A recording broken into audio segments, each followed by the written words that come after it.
through, and many of you have been in the other meetings where we've talked about the other tenets. So we're moving our way from higher purpose to what we talked about last time around conscious leadership and now conscious culture. And so we're going to spend some time talking about how conscious capitalism defines it and thinking about and hopefully giving you some time to reflect on the current culture that you're working in or the current culture you're responsible for creating. And then we'll, have some questions as well. Does that sound like a good plan? It does, Tara. Thank you. Okay. Okay, great. Well, I'm going to share my screen with a format that probably is going to look a little familiar because you've seen some of these others. And let me just get to right. Okay, so as we've talked about before, the fourth tenet is kind of like arbitrary that it's fourth. It really could be any one of them. But conscious culture is a key pillar of conscious capitalism. And what we're talking about here is this interesting term you see at the bottom of discovering and amplifying conscious culture. So we probably should talk a little bit about what culture is first as a starting point, because it's kind of this big amorphous term that is a little bit harder to define, but we've all worked in different cultures. And so what would any of you say? Like, how would you define culture? And no way to be wrong here. Just like, how would you define it if someone were to ask you to define it, which I guess is what I'm doing. I think the culture is kind of the essence of the company. It encompasses values, maybe having the same language. I don't know sometimes, but it means that you have a lot of things in common, and it kind of makes it's in the DNA of the company. You know what I mean? The culture, and the leaders are kind of responsible to keeping that culture, that nurturing culture or humanistic culture we have at improving. Yeah, that's a great way to think of it. Absolutely. Would anyone else, Matthew or Elise or Sandra, would you add anything else? To me, it's the sum of the attitude and the behaviors in the organization. Nice. Absolutely. Yeah, the shared values and the sort of shared beliefs, I think, is important. I think that as much as, company culture can come from the employees, I also think it's a thing that sort of stems from the top and works its way down, as much as, employees and participants have an impact on it. Absolutely. And it's both spoken and unspoken, which was part of what you were all talking about, right? Too. So you might have, and you can think of examples of places where you've maybe worked at that had values. Values can be a critical element of building a conscious culture if they are defined and sort of the talk is matched by the walk, so to speak. There are many organizations that might have values, but they actually don't pay so much attention to them in the day-to-day. Therefore, they're not embedded within the culture. And so culture, one of the things that we should probably recognize at the top of this is that culture happens no matter what.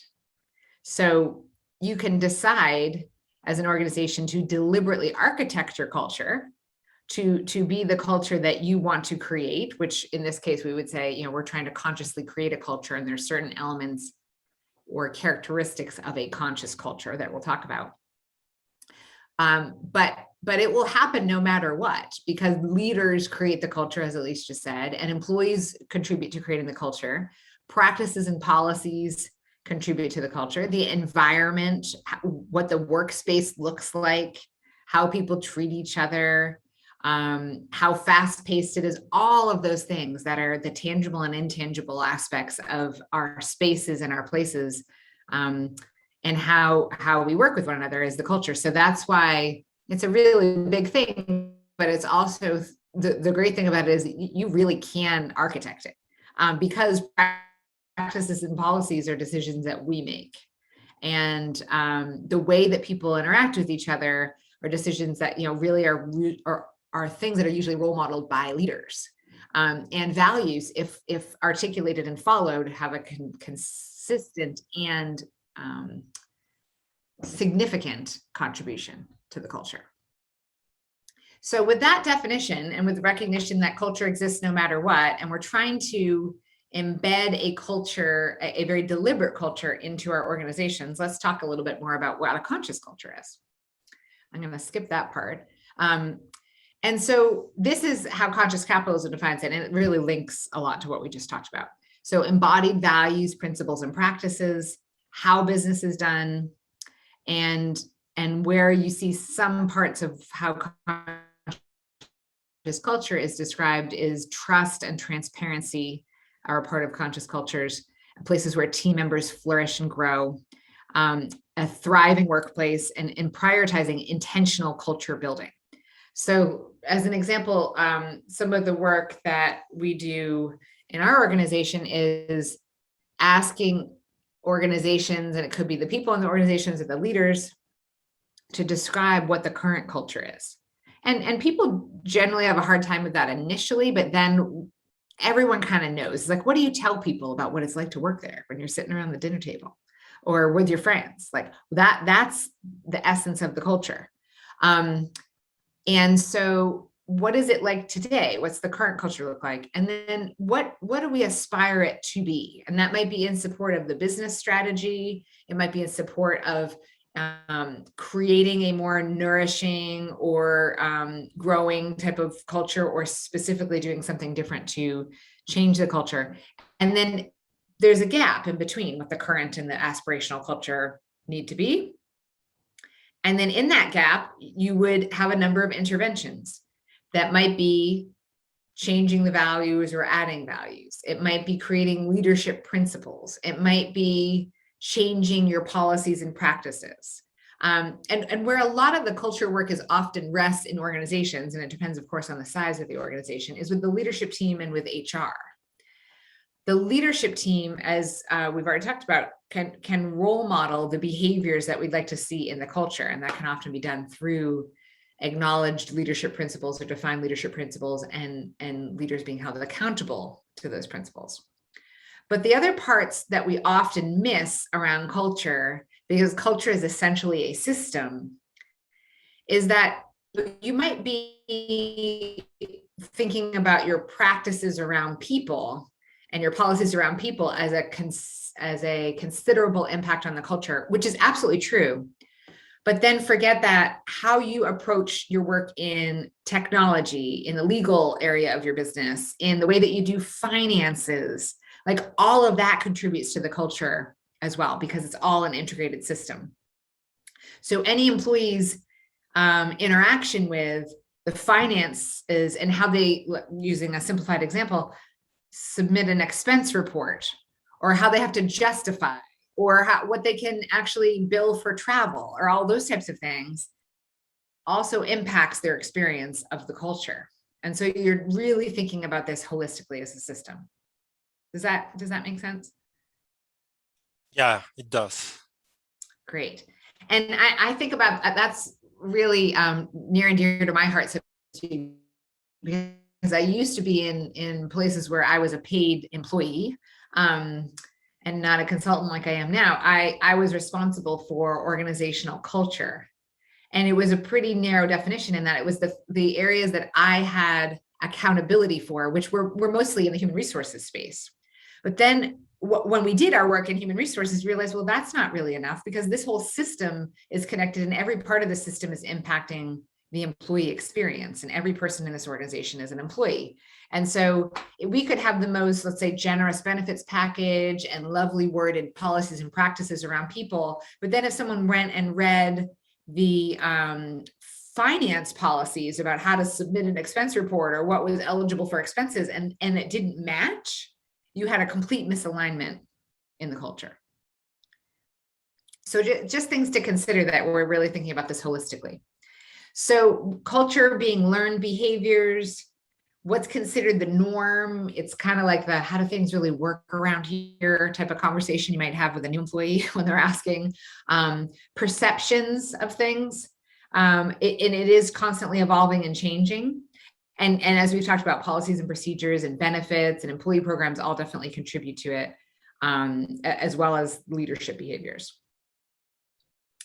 And you've probably seen some of this research, or you know in your own experience how important culture is. And maybe we could just ask for some examples of from the 4 of you. When you think of a culture that you worked in, and I hope you've worked in a culture that you really thought was enriching, nourishing, potentially conscious in the way that you might define it, like what did that feel like as an employee, if you've had the opportunity to work in a place like that? And I hope somebody has. Has anybody? Because then I'll ask the flip question. What does it feel like when you're working? It's much more motivating.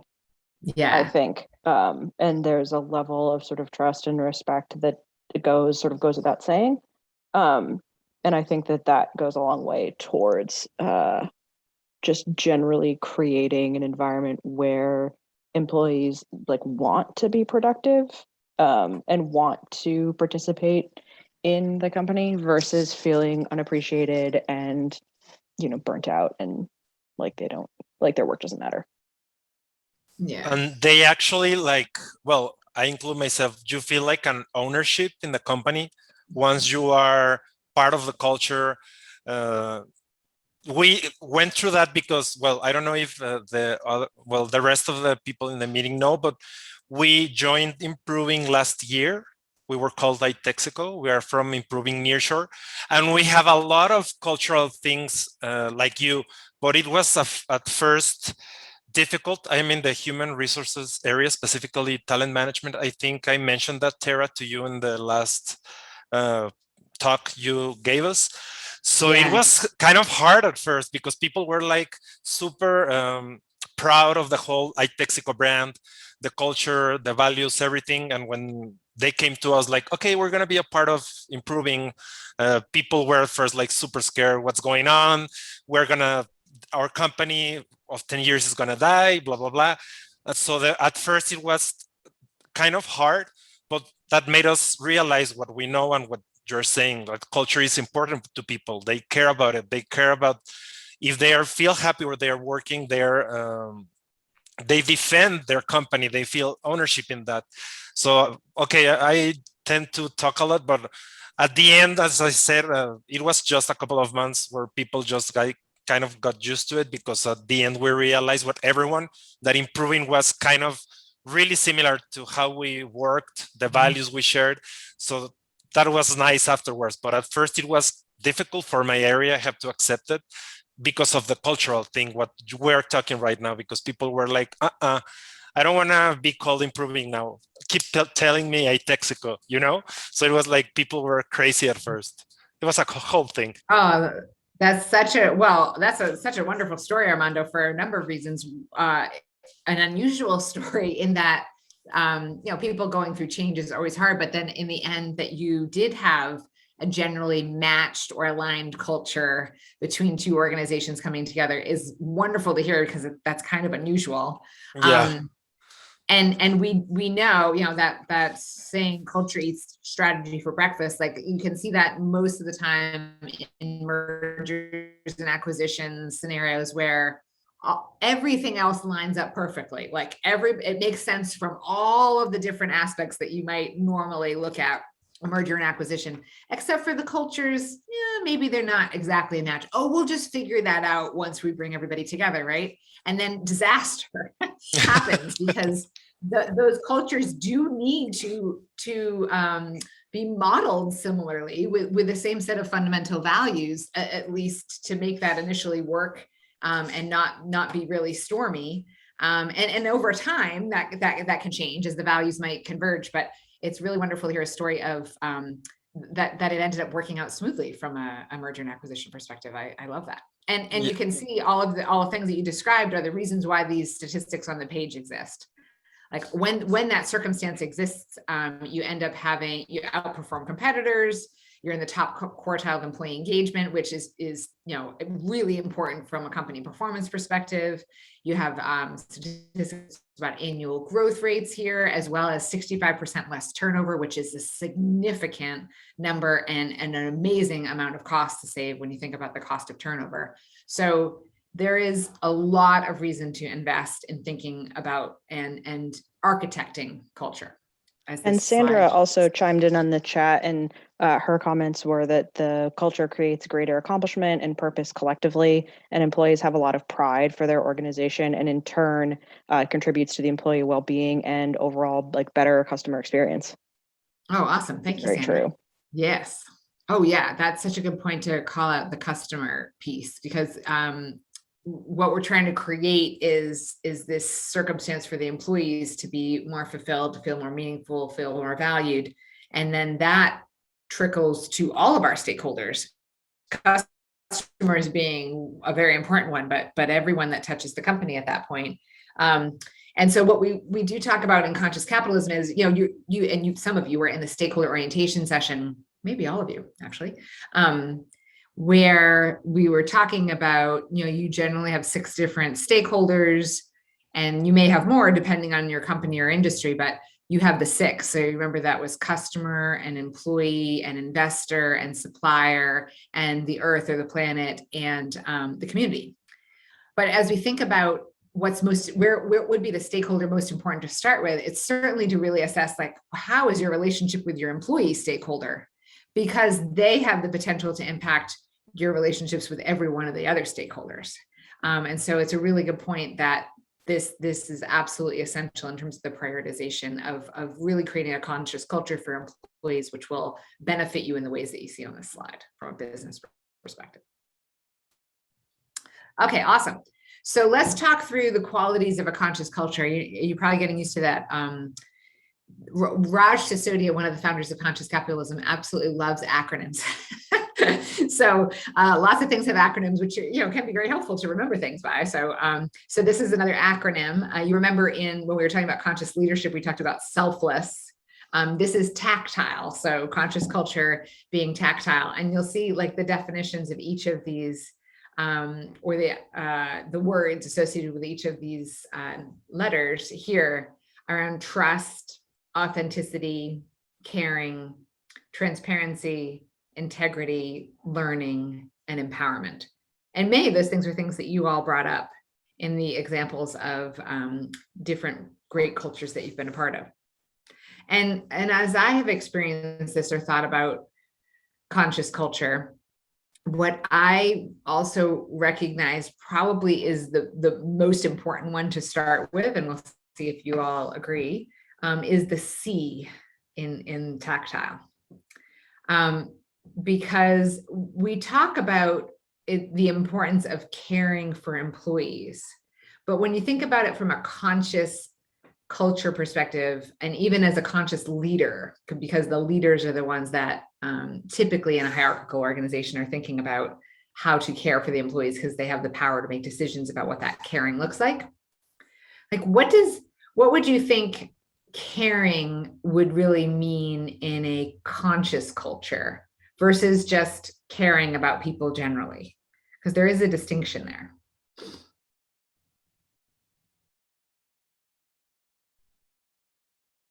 It's a little bit of a weird question. So I'll maybe frame it a little differently. So in most organizations, you would find on their website or somewhere in their promotional materials or somewhere people talking about that they care for their employees. And maybe they really do, and maybe they don't, but people generally know that they're supposed to care for their employees. Would everyone agree with that? Yeah. Totally, yeah. Yeah. And often that care is demonstrated or being articulated as a means to an end. So you care for your employees because you want them to show up and do the work that you need them to do to make your company successful. Would you agree that that's generally why we're talking about caring for our employees, even though it's hard to admit, that's generally why we're saying that? Well, yeah, from a business point of view, Exactly like that. Yeah. Yeah. So it's outcomes driven. It's like I care for the people that are working here, and because I need to care for them in order to drive my business strategy, drive profit, whatever it may be. And when you're part of the organization, you're cared for. And when you're not part of the organization, unless you've built a real personal relationship with the person, you're not part of the club to be cared for anymore. And that's kind of the traditional way you're thinking about caring for your employees or your stakeholders. What we're talking about here with caring is, I would even replace like caring with love, which in a business context is a weird word for sometimes people to use. But it's like, do you care about that person as a human, not as a worker? Do you love them as a person and love every element of them, even the stuff that they bring that isn't necessarily so helpful for the business, but that you love them as a human? That's the differentiation that people feel in a conscious culture. Because then if they are fully cared for holistically as a human, not as a worker, then that sense of belonging, that sense of I am valued, that people intuitively know when they are cared for as a worker versus they're cared for as a human. And we're talking about that caring on this slide means caring for people as a human. So does that distinguish? So I think you fundamentally have to start there. That's like the fundamental aspect of a conscious culture, is the leaders and all levels of the organization and employees care for each other as humans. And then all of the other things on this slide flows from there, and flows rather naturally if you fundamentally care for people as humans.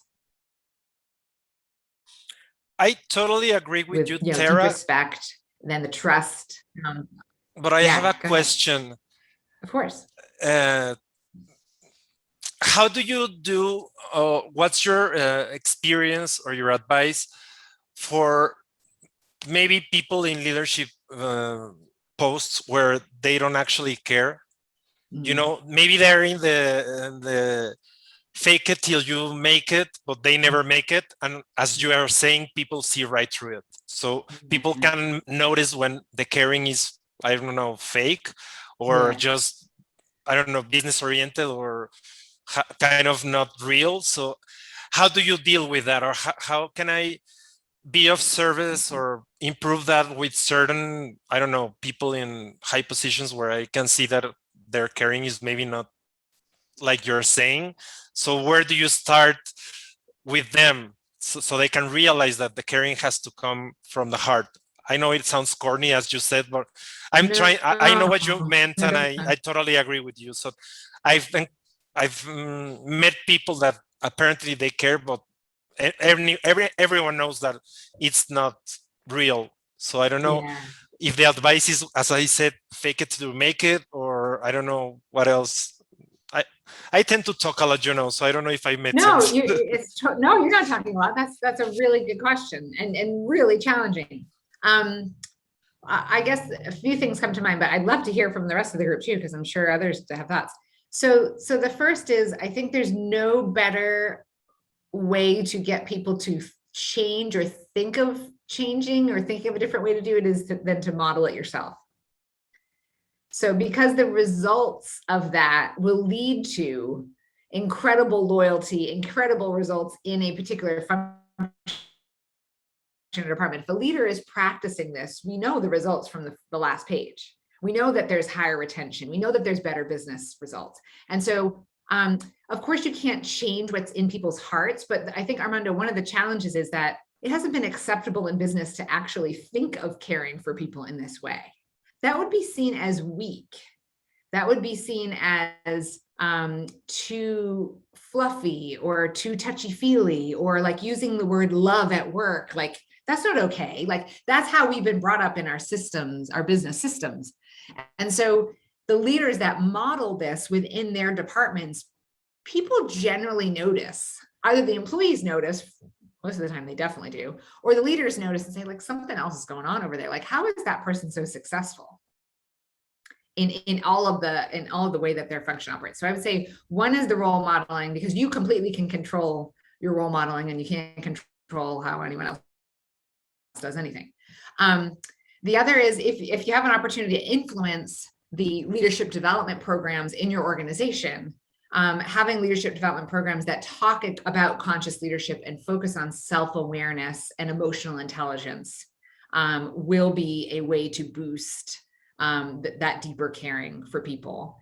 And then the other place where you could intervene on that is if you have an opportunity to influence the leadership principles in your organization around how you think about people in the organization. That would be another place where that might be an opportunity to set a different expectation. Because of course, as you said, you can't change what's in someone's heart. Like if they just, like some people just don't really care about other people. Like we've all, like you're not going to change those people.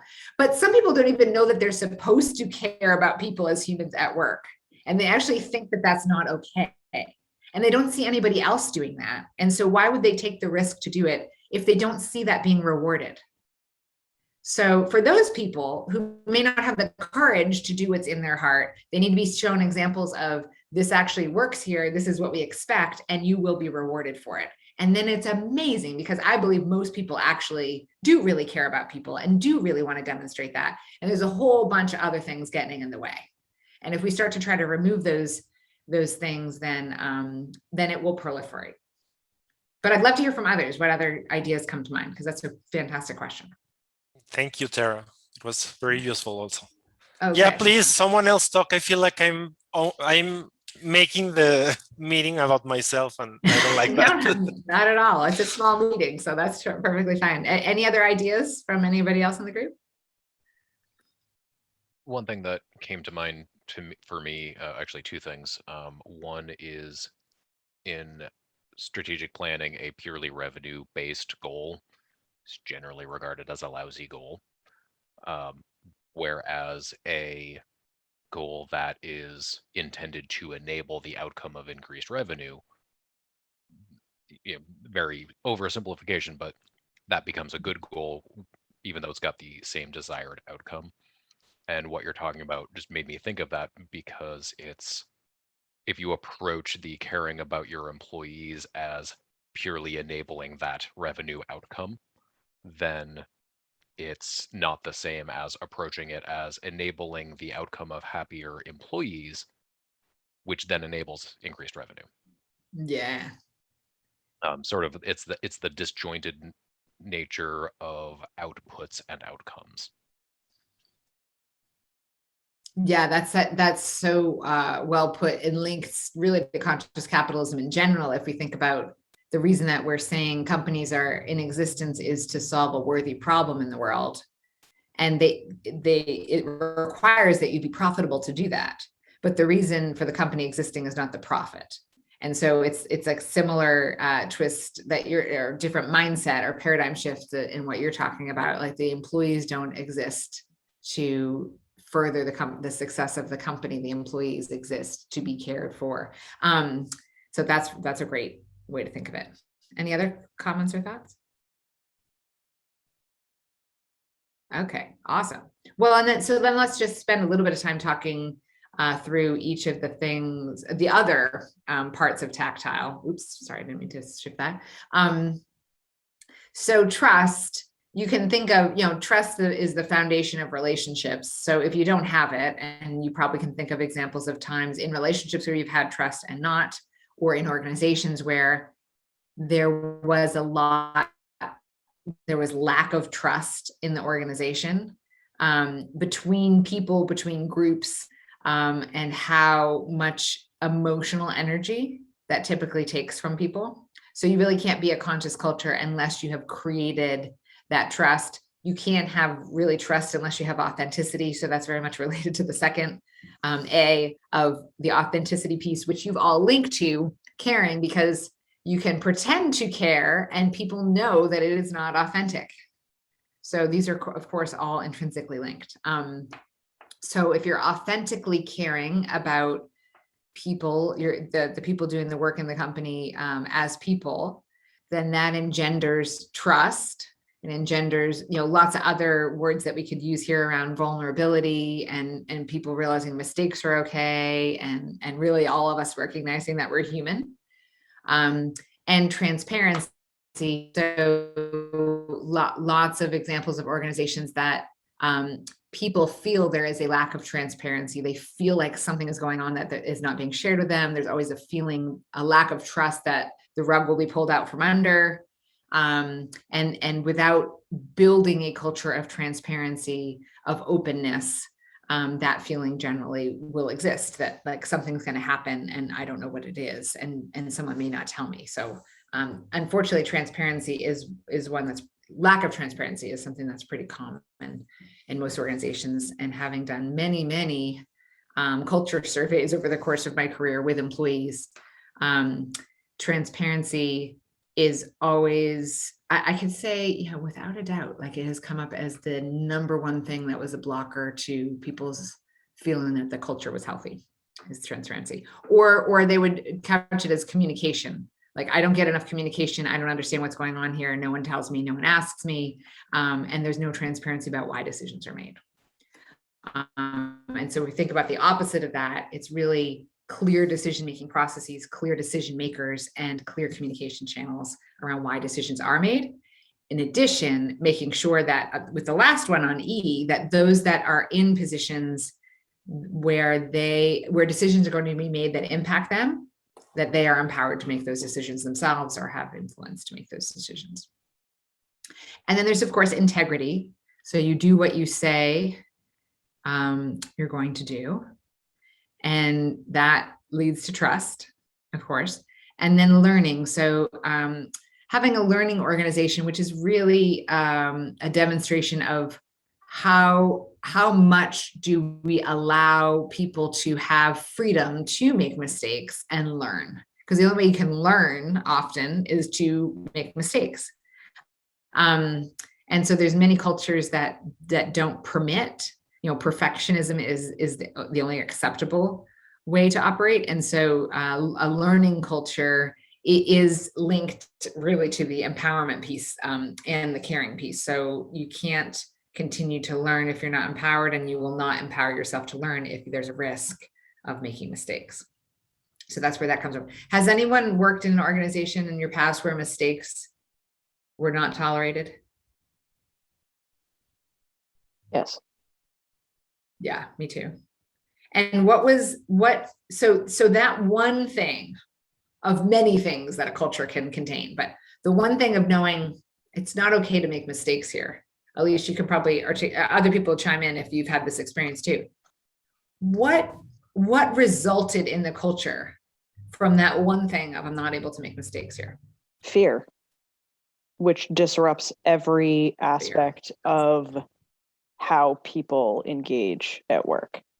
They stop trusting themselves. They stop making decisions independently. The whole thing becomes unproductive and permeates like every corner of the culture. Yeah. A lack of transparency going the other way as well, which is kind of what you were saying. Yeah, say more about that, Matthew. So I came up through IT, and no matter the company culture, IT seems to always have its own little subculture of you're not allowed to make mistakes. So because you're the IT guy, you're supposed to be an expert on everything. And if you made a mistake that had X, Y, and Z impact on the organization, that was a problem. Basically, if stuff doesn't work, why are we paying you?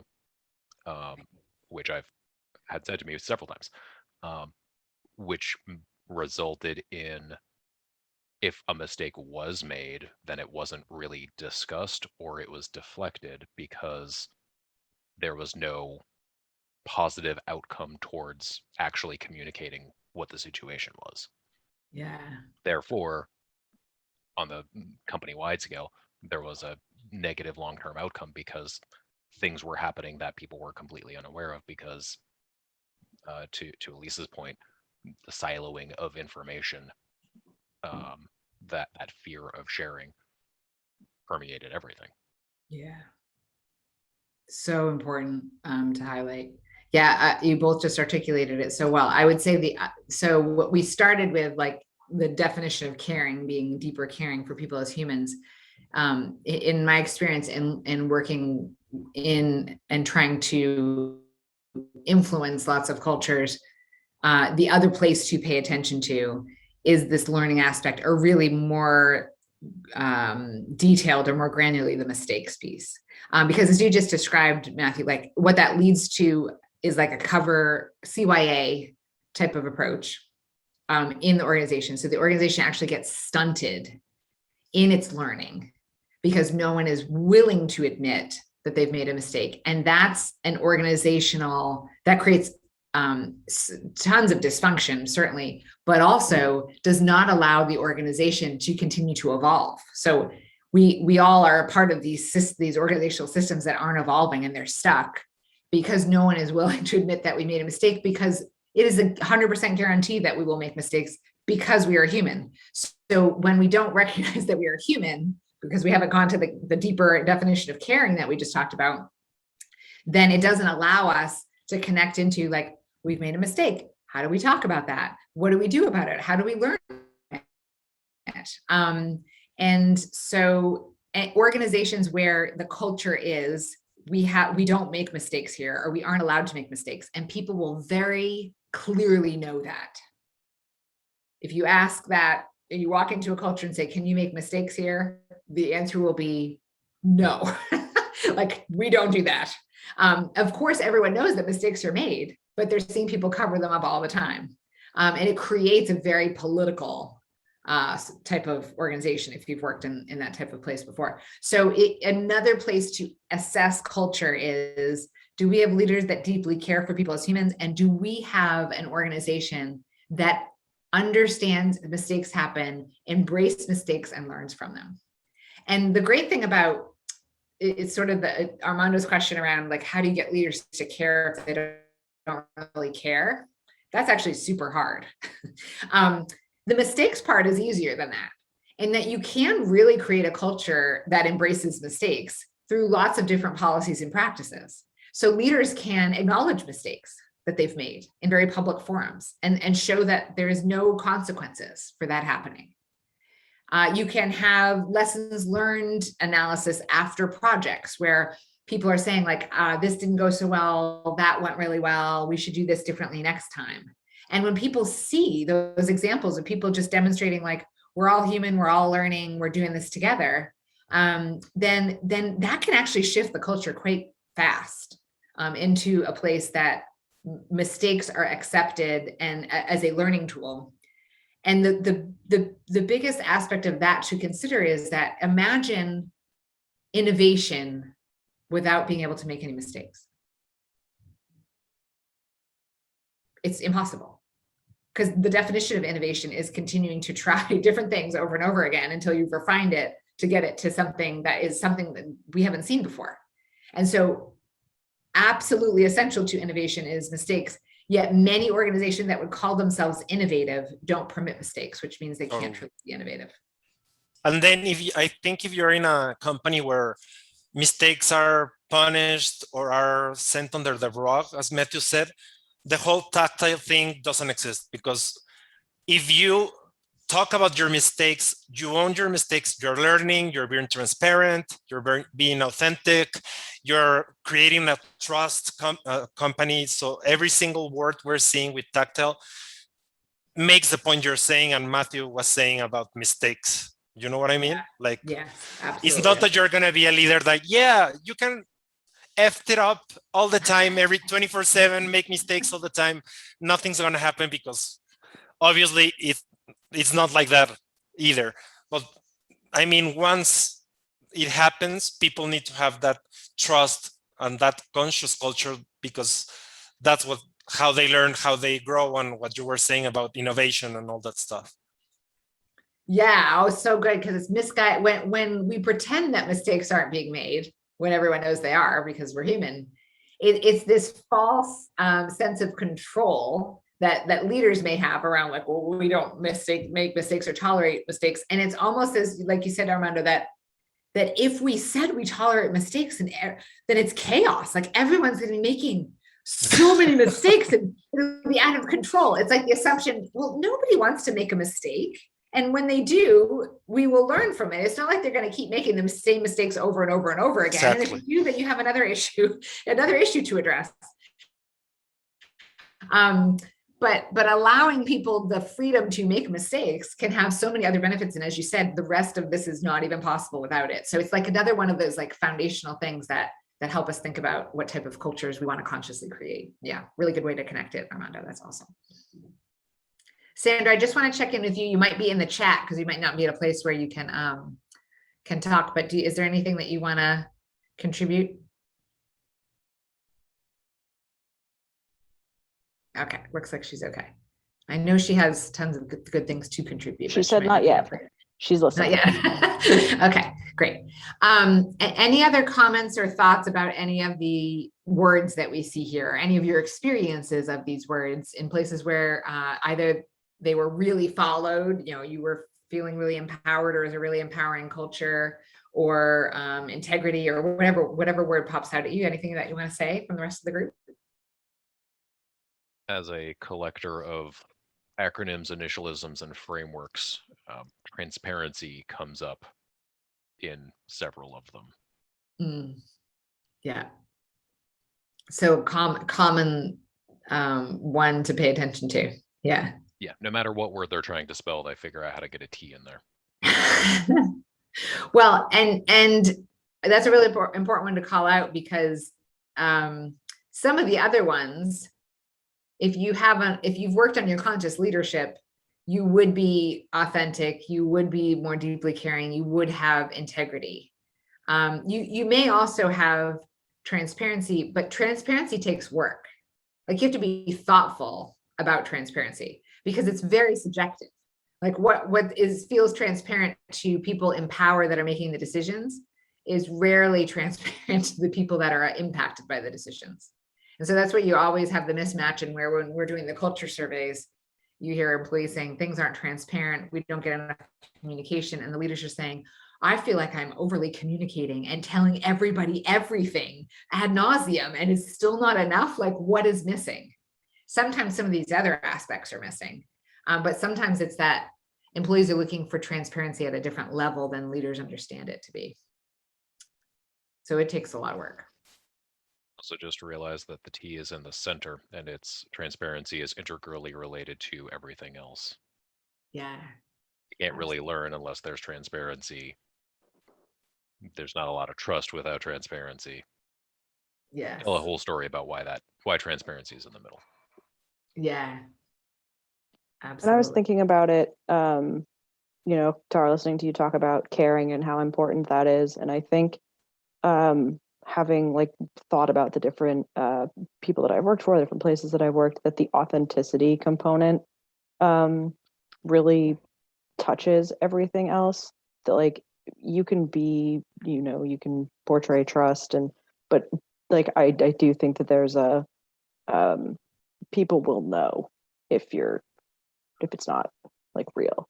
And I think that tends to erode all of the other things very quickly.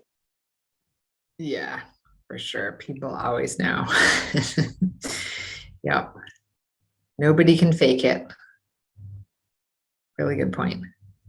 Okay, so just a moment of thinking about reflecting.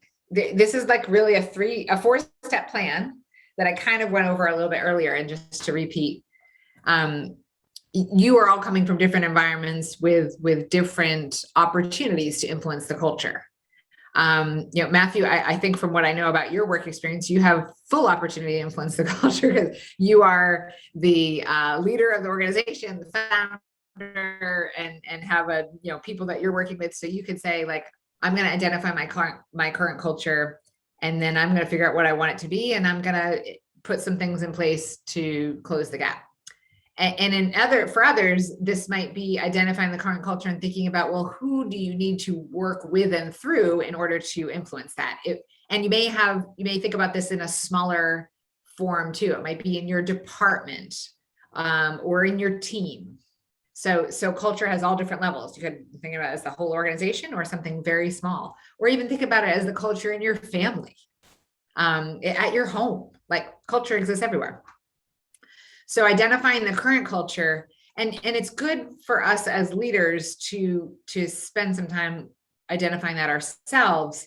But of course, we also need to get input from others around how they see the culture, because as leaders, we certainly or very often see it differently, because we are in positions of power and influence over the culture. And so being able to say, hey, this is what I think about our current culture, and then checking with teammates or employees around how they see it would give you a much more comprehensive understanding.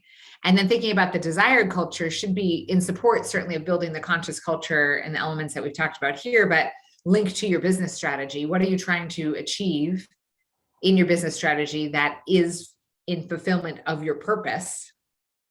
And so how will this desired culture fulfill your purpose?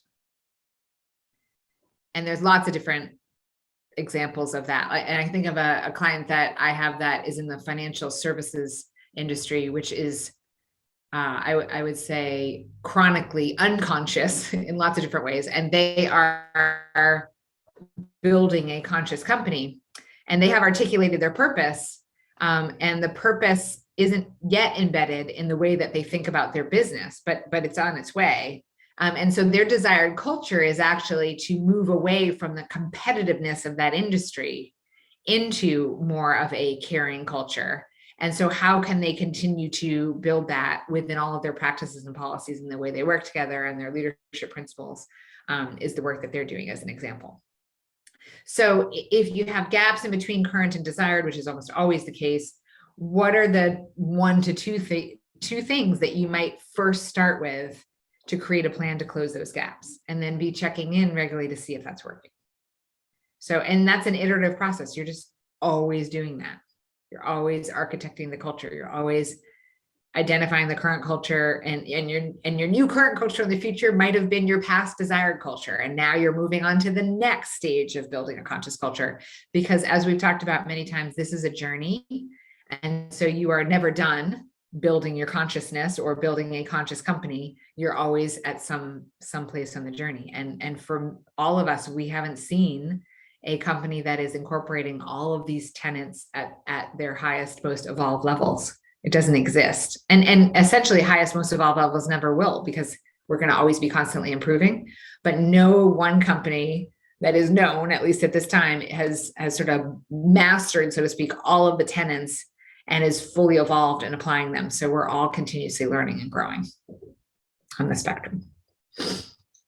So that's what we have for the discussion today. What other final questions or comments or concerns? And hello, Lori. I didn't get to, when I was sharing my screen, I couldn't see that you were on there. Hello. This has been really great. Thank you. Oh, good. I'm glad. I know you missed a little bit at the beginning, but hopefully it was okay to catch up. Yes, thank you. Good. Sandra has a very compelling question in the chat. Oh, great. Thank you for pointing that out. Oh, okay. So if you're not seeing your question, so question about strategy, development, and culture. Should you identify the strategy that can be driven from your culture? Or do you start by developing your strategy and then build the culture to support the strategy? Great question. Well, I would insert purpose in there as well. So if you think about in conscious capitalism, what you're defining is your higher purpose as an organization, the worthy problem that you're trying to solve. And the way that we often think of business strategy in the traditional sense is the strategy exists to win in some way, win in the market, be the most competitive, win the most customers, those types of things. But in a higher purpose, what you're thinking about is how do you solve that worthy problem in the most impactful way, in the most meaningful way, in the most accelerated way, potentially. So let's take, we've talked about before, maybe you remember Patagonia's higher purpose, which is to save our home planet. The business strategy would be in support of saving our home planet, the purpose. And how Patagonia's business strategy changed is their business strategy was originally, in a very sustainable way, having a retail clothing line that fed a profitable business that was, and those profits were being used to save our whole planet in the way that they deemed was necessary. But then as they had that higher purpose more clearly articulated and thought about the business strategy expanded out from retail to food products to media production to movie production, and that became elements of the business strategy. So purpose, business strategy, and then the culture is in support of the fulfillment of that purpose, which really the business strategy supports. So you can do it how you're describing it, Sandra. It would be highly unusual because the business has come together to do something together. And so the culture is usually manifested as a result of whatever that business objective is. So it would be more typical and I would say probably easier, although I want to give more thought to this question, to articulate that purpose and then have the culture be in alignment with that purpose. And so for Patagonia, their culture had to change when their business strategy changed in order to think about different elements of business other than retail. And so that change didn't necessarily change their values per se, or how they do their work together, but it changed maybe the organizational capabilities that they needed to build, which would influence the culture because it was a broader strategy. Does that make sense to everybody? And would anyone else add anything? I would add that so there's a natural tendency to think of things very sequentially. So establish your vision, establish your business strategy, build your culture in support of the strategy, when it's more of a there needs to be a feedback loop involved. Because as your culture, so you might set your strategy and your culture can't quite support that. So you need to move forward in a way that will move towards that strategy, which will involve changing your culture, which will necessarily inform changes to your strategy. And it's going to continually cycle through that.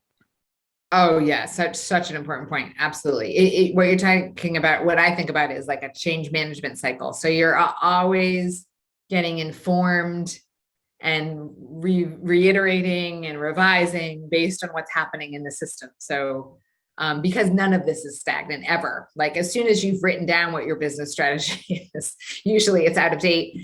Purpose tends to stay steady for a while. So that's a good thing about, when you've really done the work to articulate that higher purpose, that will stay steady. But and the culture is always changing. I mean, you've all been a part of organizations probably where even one person being hired in can significantly impact the culture, whether if they were a mismatch for the culture or they were an enhancer of the culture. Either way, it could be positive or negative. That's constantly changing because it's a living thing. So being very, your point is really important, Matthew, of like, you're always assessing, how are we doing? Where are we at? What do we need to change? What's come into the system that has influenced it? And how does that change what we're doing right now and our plan? Okay, great. Well, we're right at time. So it's been wonderful being with all of you today. Always available to answer questions at a later time if anything should come up. And we hope to see you at our next Conscious Capitalism session. And it is listed on the website if you're interested in the next one. And have a great rest of your day. Really appreciate your time. Thanks for your time, Tara. Thank you.